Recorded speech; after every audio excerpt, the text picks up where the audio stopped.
Welcome to another In Wheel Time podcast, a 30-minute mini version of the In Wheel Time car show that airs live every Saturday morning, 8 to 11 a.m. Central.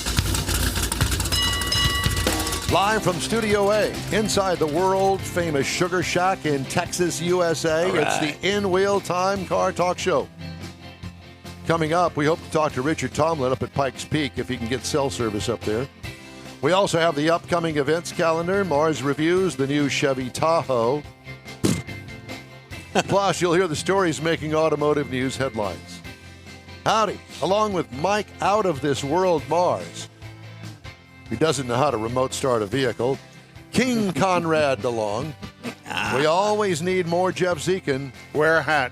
Wear a hat. I'm Don Armstrong. Glad you could join us on this Saturday. We always give Mars such a hard time, and he really deserves it. But thank you very much. But we got to blame somebody. I know. So and Suze can't be blamed. No, she can't. She has been knocked out on the cool concrete over there. I don't blame her. Candace says, "Sorry, guys. She would have been an interesting interview." Yeah, that's what we thought too, Candace. But some things you can't control, so we'll just pick on Mars instead. There you go. She said she couldn't even show us the truck because it was locked up inside the shop. Now, wait a minute.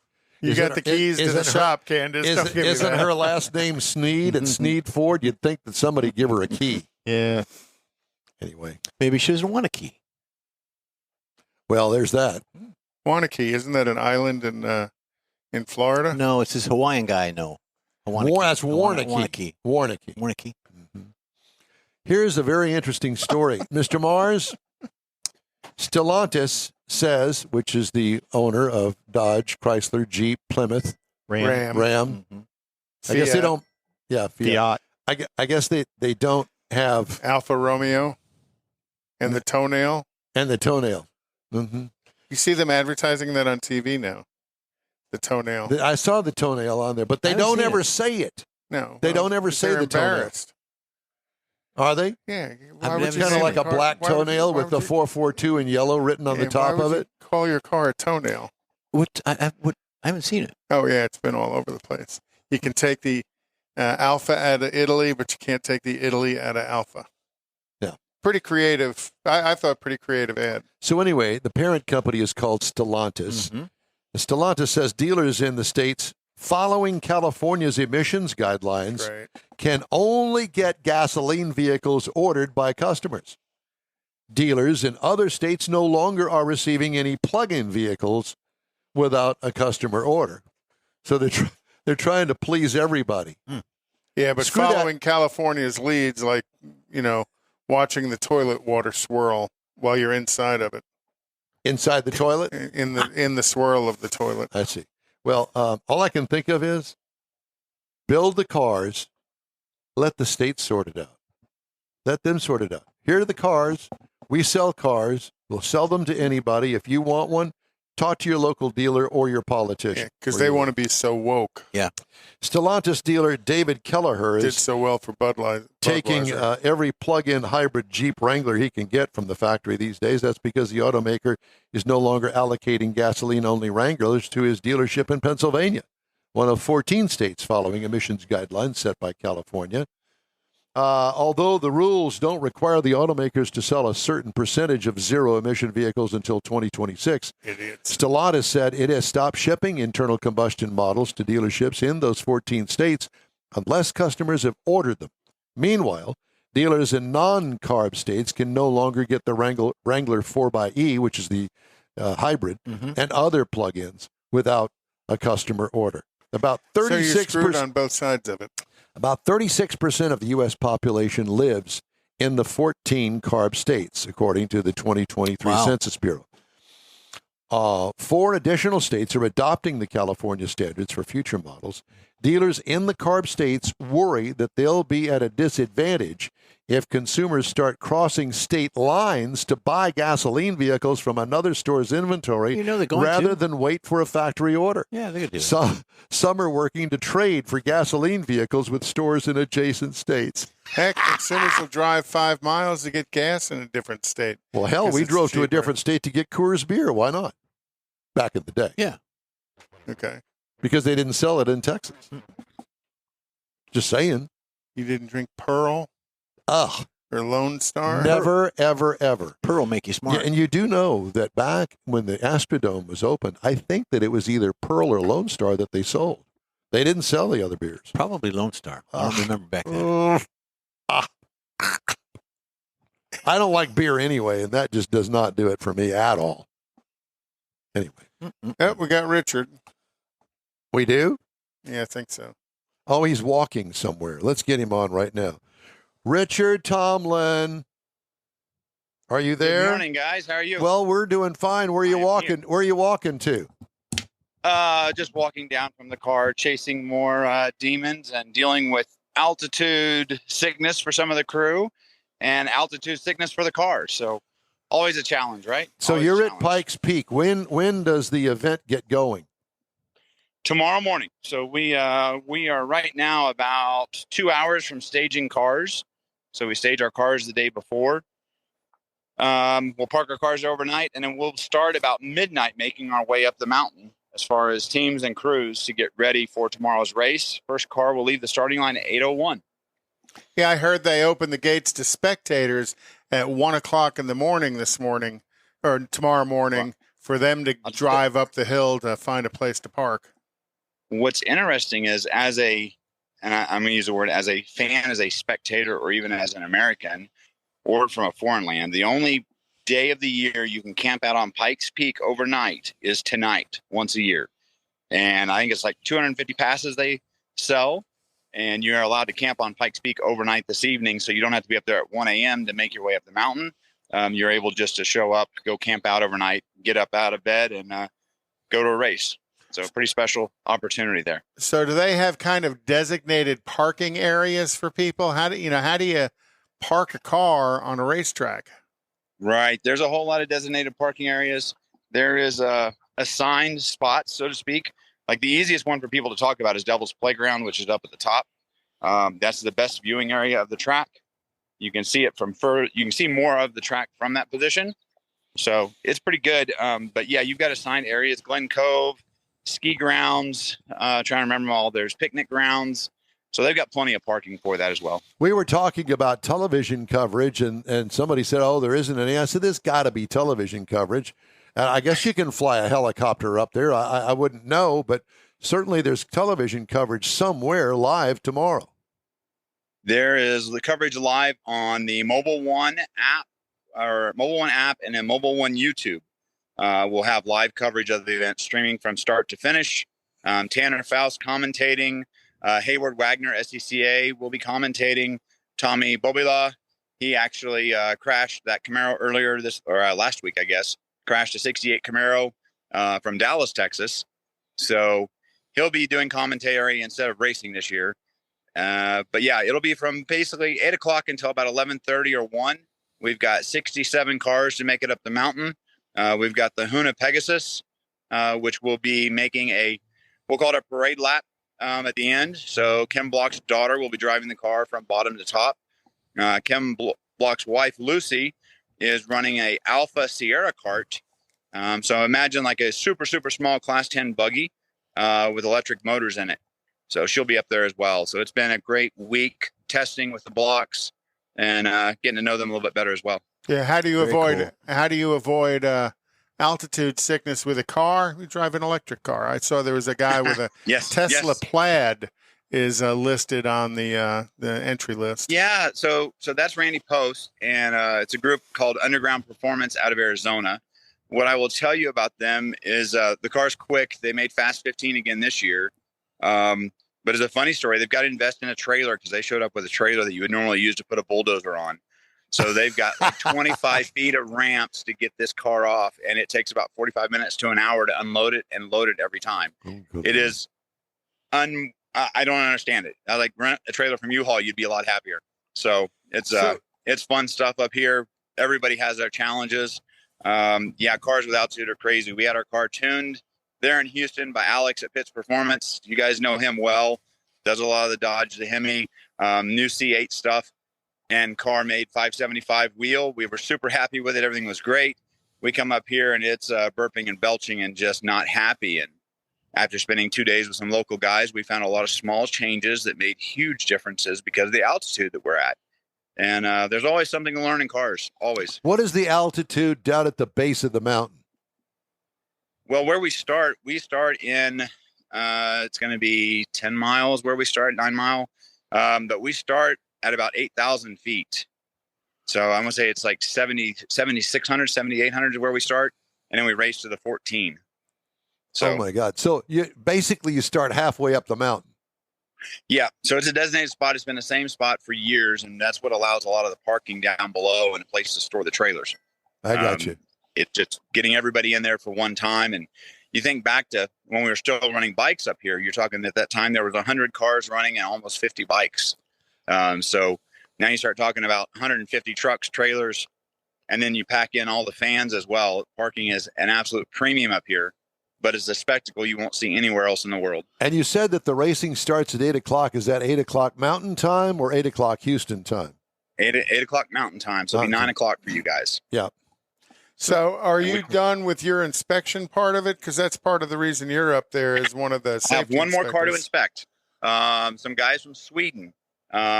They got in super late, missed some practices, missed some tech opportunities, and we got most of it done last night at FanFest, but I'll meet with them again this morning, give the final blessing. That'll be the last car that's teched, and we will be ready and set to go. Did they bring a Saab? No, a Volkswagen with some crazy motor that only 9 of them were ever made in the world, but 4-cylinder Volkswagen that makes 750 at the wheels here in Colorado. What is the fastest car in your estimation that's there today? It's probably going to be one of two, which is at the top, which is Robin Shute. He qualified number 1 again, and he put a beating on the Ford van, the Super Van 4.2. The lower section, I'm going to say he ran a 3-minute, 25-second qualify. The Ford van was a 3:43. What is he So driving? that's between first and second. And what kind of car is that? It's called a Wolf chassis. Looks like a older prototype style car and runs a little Honda K24 D-strokes down to a 1.8 liter and a couple of big turbos feeding it. Jeez. And the turbos have they're less prone to altitude sickness because you can force more air into the engine, correct? Correct. And one of the things that I've learned in the last couple of years is the big problem they have now is as you get to the top, because you're trying to compensate for the air, you start increasing RPMs and are over revving the turbos, which of course causes little pieces of metal to go places you don't want it to go. A little bit, just a little bit. So there's some challenges with that, but there are people much smarter than us that are calculating those numbers and figuring that stuff out. But last year specifically, we had 3 turbos that I know of that failed on the pass up the mountain, and it's what they call overspeed. Oops. Yeah. Yeah. It happens. I mean, it happens. So Yeah. Richard, So- when the event starts tomorrow at 9 or at 8 local, what are you doing as part of your safety stuff? So tomorrow I will actually be at the top of the mountain. It'll be the first time I've been at the top of the mountain for the finish. And I will be taking care of any protests that happen, any conflicts between members and class. There is a prize purse for this race. So there is a lot at stake. Also sponsorship dollars for where people finish. So tempers can get a little hot, and I'll be up there to administer and enforce the rules and make sure everybody's playing by the same rule set. You're the enforcer, huh? Yeah, tomorrow I get to be that guy. The referee. You're the It's umpire. okay. I mean, He's the umpire. yeah, I got broad shoulders. We'll be fine. Well, I saw that the Broadmoor was involved in the sponsorship of the program. Are you getting housed at the Broadmoor? No, that'd be really nice. That place is amazing. Isn't it? Pike Speak the race was actually started by the Broadmoor Hotel. That was part of their traveling and bringing people to Colorado Springs. So they've been a part of it for 101 years. I wonder if they have like a little museum at the Broadmoor because for me, I always remember some of the Cadillac Vista roof cars they had at the Broadmoor. Pretty cool looking cars. They do have a gift Yeah, shop. they have a very cool museum over there, and then you've also got the Pike Speak Museum here in town that cycles cars out. They have about 6 to 7 cars on display at a time, and they cycle cars in and out of it every 3 to 4 months. So there's a lot to see around here about Pike Speak, the race specifically, and it's a hell of a vacation spot. There's all kinds of things to do here. So how's your car going to do during the event?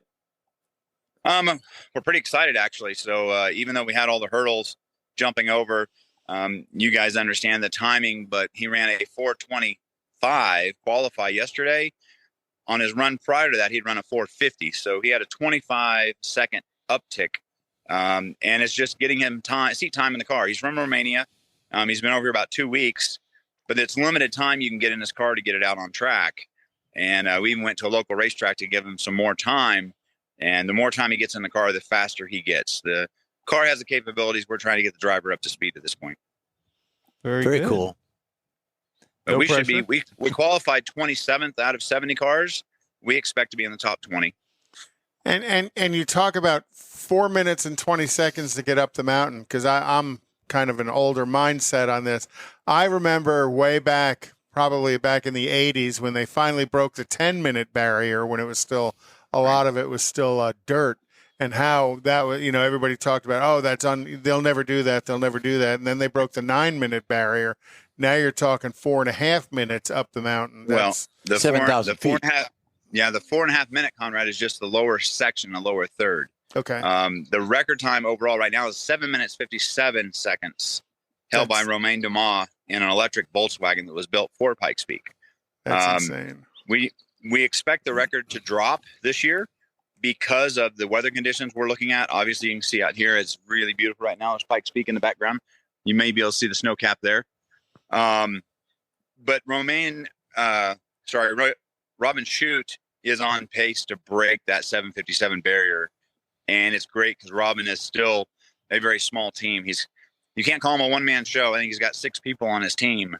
But to come in and compete with a company like Ford that has spent millions of dollars on this super van to be here, flying people halfway around the world to come over and win an event, and for Robin to be able to still be in front speaks volumes to, the heart that people have to get in there and work and turn a wrench and make things faster. When are you coming back to work in reality here in hot Houston?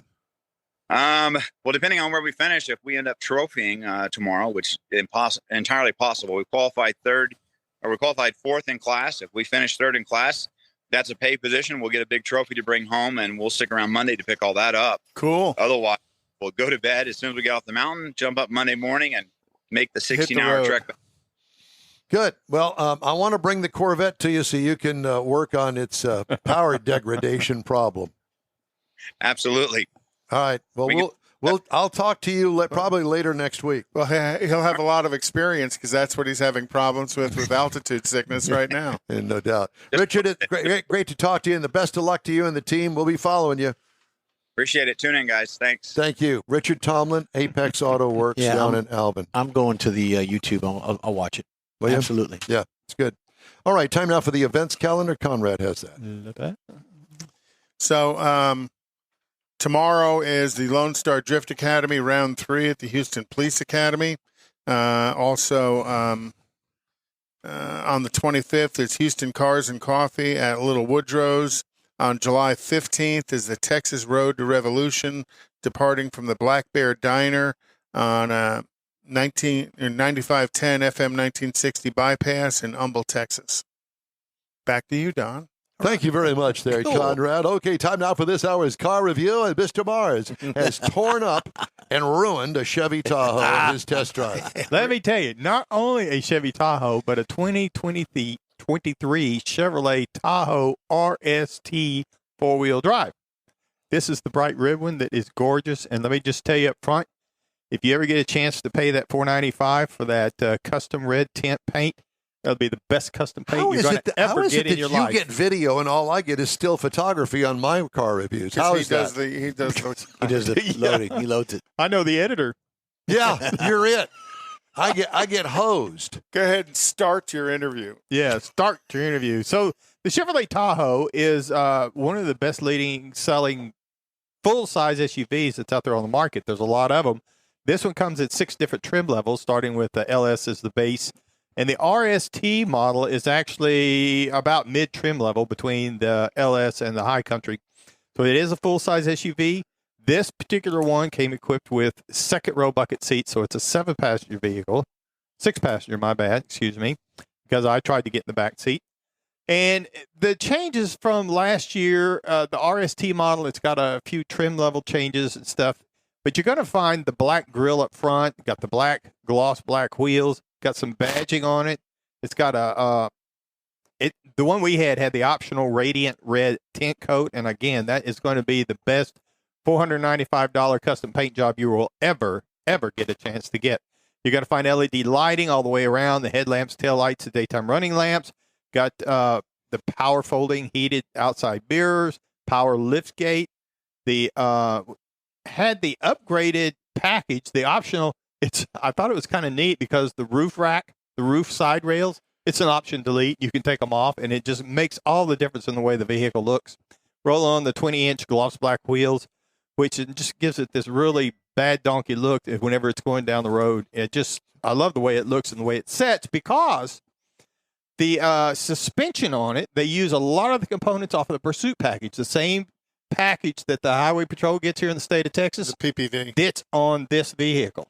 So it sets just a hair lower. It's got bigger springs, bigger shocks. It's got everything that black and white's got on it. Do they offer steel wheels with the dog dish hubcaps? That'd be cool. Probably not, Just but to I the bet you PPV. can find somebody to swap with. Yeah, I just going to say.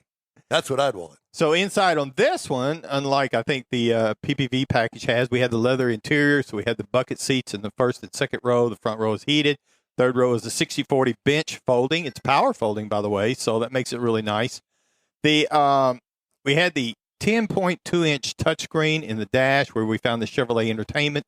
We also had the Chevrolet Entertainment system to go with it, which means there's two screens on the back of the front passenger seats, 12-inch screens that the rear passengers can use for their video content, and Apple, Android, everything hooks up on this thing technology-wise. And we had the 9-speaker Bose audio system in it, so you could fill it up really good. Now, to make all this work, it's an RST, so you got to have a 6.2-liter V8. Now, because we had the RST package here with the performance upgrade, the dealer actually installed a performance intake and a catback exhaust system on this vehicle, which bumped up the horsepower by 13 to 433 horsepower, and the torque by 7 pounds per square foot, so it's at 467. Now, this has got it rated at 0 to 60, according to Chevrolet, 5.78 seconds, top speed 124 miles an hour. Now, this vehicle... So did you get there, Morris? About the top speed? I'm just the making... Chevy Tahoe, a top speed of a Chevy Tahoe? It's important to the police. Yes, right. It is. So... this vehicle, it will not tow as much as you can get a Tahoe to load and tow because of the suspension and stuff on it. So this is rated at 7,000 pounds to tow, which is more than ample. Now, the EPA says you should be looking for 14 in the city, Highway 18, and combined 16. Now, I did make a point because of the time I had it. I didn't get to drive much on the highway, but I did make a point of going out on the highway, and according to the computer, at 75 miles an hour, the speed limit at the time, you could get 15 miles to the gallon out of it on the highway. However, I drove at 135 miles around town, other than that little jaunt on the highway. So I only got 12.76 during the time I drove. Daisy. God, why doesn't that surprise me? Oopsie daisy. 6.2. Which it really didn't bother me because I had all the performance aspects, the police pursuit suspension, like I said, the springs, lower ride height, bigger braking. Now, that performance package, I will say, added on top of the RST is an $8,500 option on top of the RST package of the base trim. So a base trim will run you about $65,300. Now, the base model of the RST is $70,415. However, because we had the performance package on top of that, you're looking at $81,305 as an MSRP. What is the base price of a Tahoe? A standard white what I found rubber was floor mats. 53. I don't think they make rubber 65,000. floor mats. What? Well, that's what I found. That's what I wrote down as the base trim for the LS model. Mike, what does RST stand for? It stands for really strong Trucking. Yeah, that's right. I don't know. Really strong trucking. Yeah. If you're looking for something to compare this to, which was a little difficult because of the luxury component, the performance package, but what I ended up finding was the Mercedes-Benz GLS, you can get comparable horsepower and things, full-size SUV, $84,944. The Ford Expedition Ford Expedition has a stealth package, all-wheel drive, that I found. I did not ever hear of it before. It's at $81,870. Again, comparable horsepower. Dodge Durango SRT 392. It runs out at $81,195. Not the Hellcat, but the 392. So it puts those three are kind of comparable. And the Hellcat's more money. Oh yeah, it bumps it up even more money. So when you look at the full-size SUV performances out there, there's several of them, but I'd be hard-pressed to find one that you're not going to like better than this Tahoe. According to Edmunds, the 2024 Chevy Tahoe is estimated to start around $55,000. I said 53, so it's close. Okay. All right. But you can get it all the way up to 84. Well, that's with this package. No. This is 3/4 of the way up the trim level tree. There's still 3 different more trim levels to go up. So if you're lucky, you can get a $100,000 Tahoe. Yeah.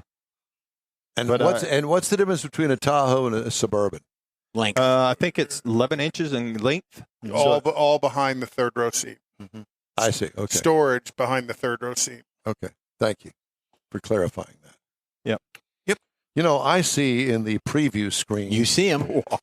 Mr. California, Mr. GQ, Mr. Jack Nerad, and he's going to be joining us here at the bottom of the hour. Can't wait. Jack is a cool guy. I know he is, and we're going to find out about California politics from him. No. Conrad, turn Conrad's microphone off. The In-Wheel Time Car Talk Show is available 24/7 through the iHeartRadio app. Just look for In-Wheel Time Car Talk.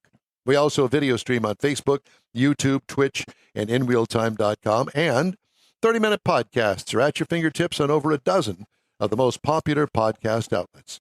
The In-Wheel Time Car Talk Show continues right after this quick break. Everyone at the Tailpipes and Tacos Cruise In at the Lupi Tortilla Tex-Mex in Katy, thank you for participating in the best cruise in around, and look forward to seeing you again. You'll hear about the next cruise in date right here on In-Wheel Time. Next time you're in the West Houston Energy Corridor area, be sure and stop in at the original Lupi Tortilla Tex-Mex at I-10 and Highway 6, or the Katy location on the Grand Parkway at Kingsland Boulevard. When passing through Beaumont or College Station, stop in and have Lupi's award-winning beef fajitas and frozen margaritas. There's always a celebration at Lupi Tortilla. Lupi Tortilla founder Stan Holt and his wife Sheila are winning racers on the NHRA drag racing circuit and have a collection of hot rods and classics that everyone appreciates. Look for them at the next Tailpipes and Tacos Cruise In. The date will be announced soon and will once again be held at the Lupi Tortilla Tex-Mex on 99 and Kingsland Boulevard, just south of I-10 and Katy. We'll give you all the details right here on the In-Wheel Time Car Talk Show and online. Donations benefit God's Garage. We'll see you then. You own a car you love. Well, why not let Gulf Coast Auto Shield protect it? Houstonian John Gray invites you to his state-of-the-art facility to introduce you to his specialist team of auto enthusiasts. We promise you'll be impressed. Whether you're looking to massage your original paint to a like-new appearance, apply a ceramic coating, install a paint protection film, nano-ceramic window tint, or new windshield protection called ExoShield, Gulf Coast Auto Shield is where Houston's car people go. Curbed your wheels? Instead of buying new, why not have them repaired? How about a professionally installed radar detector? Gulf Coast Auto Shield does that too. Get a peek inside the shop and look at the services offered by getting online and heading to gcautoshield.com. Better yet, stop by their facility at 11275 South Sam Houston Tollway, just south of the Southwest Freeway, and get a personal tour. Gulf Coast Auto Shield is your place to go for all things exterior. Call them today, 832-930-5655 or gcautoshield.com. The award-winning In-Wheel Time Car Talk Show is available on the most popular podcast channels out there in 30-minute episodes. We realize our 3-hour live show can be difficult to catch in its entirety, so now you can listen every day to a convenient, fresh 30-minute episode. Check us out on Apple Podcasts, Spotify, Google Podcasts, Amazon Music, and Audible, along with a dozen more. In-Wheel Time has the most informative automotive guest interviews and new car reviews, along with popular features including Conrad's Car Clinic and This Week in Auto History, along with automotive news headlines. Our live broadcast airs every Saturday, 8 to 11 Central on InWheelTime.com, the iHeart app, and on YouTube. Be sure to say hello when we're broadcasting from the Tailpipes and Tacos Cruise In, Autorama, and the Houston Auto Show, among others. Now, it's easier than ever to hear about all things automotive all week long. You're invited to join fellow car enthusiasts in becoming part of the ever-growing In-Wheel Time Car Talk family. Don't forget those 30-minute podcast episodes on your favorite podcast channel. That's it for this podcast episode of the In Wheel Time Car Show. I'm Don Armstrong, inviting you to join us for our live show every Saturday morning, 8 to 11 a.m. Central on Facebook, YouTube, Twitch, and our InWheelTime.com website. Podcasts are available on Apple Podcasts, Spotify, Stitcher, iHeart Podcast, Podcast Addict, TuneIn, Pandora, and Amazon Music. Keep listening, and we'll see you soon.